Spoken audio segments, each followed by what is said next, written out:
এবার ট্রাম্প এবং কমলা হ্যারিসের মতপার্থক্য দেখা গিয়েছে বিতর্কে মাইক্রোফোন ব্যবহার নিয়ে।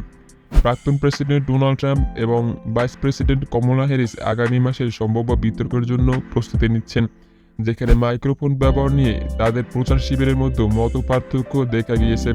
ট্রাম্পের দল শুরুতে চেয়েছিল মাইক্রোফোনগুলি শুধুমাত্র যখন কোনো প্রার্থী কথা বলছেন তখনই চালু থাকবে, যা পূর্বের বিতর্কের মতো। তবে পরে ট্রাম্প বলেছিলেন যে তিনি বিতর্কের সময় মাইক্রোফোনগুলি চালু রাখতে পছন্দ করবেন।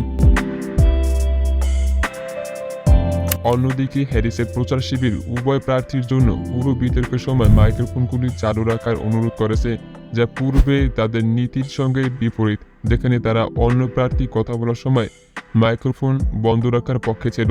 হ্যারিসের প্রচার শিবির ট্রাম্পের দলকে অভিযুক্ত করেছে যে তারা ট্রাম্পের আচরণের বিষয়ে উদ্বিগ্ন হয়ে মাইক্রোফোন বন্ধ রাখতে চায়, যেখানে ট্রাম্পের প্রচার শিবির বলেছে তারা পূর্বের নিয়মের অধীনে বিতর্কে সম্মত হয়েছে এবং হ্যারিসের দলকে ফরম্যাট পরিবর্তন করার চেষ্টা করার জন্য সমালোচনা করেছে। এই মতপার্থক্য সত্ত্বেও ট্রাম্প বিতর্কে তার অংশগ্রহণ সম্পর্কে অনিশ্চয়তা প্রকাশ করেছেন এবং অন্য একটি নেটওয়ার্কে বিতর্ক আয়োজনের প্রস্তাব দিয়েছেন।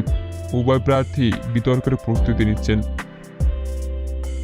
যেখানে হ্যারিস কম প্রচার অভিযান করে বিতর্কের প্রস্তুতিতে মনোযোগ দিচ্ছেন এবং ট্রাম্প বলেছেন তিনি তেমন প্রস্তুতি নিচ্ছেন না, বরং তার অভিজ্ঞতার উপর নির্ভর করছেন।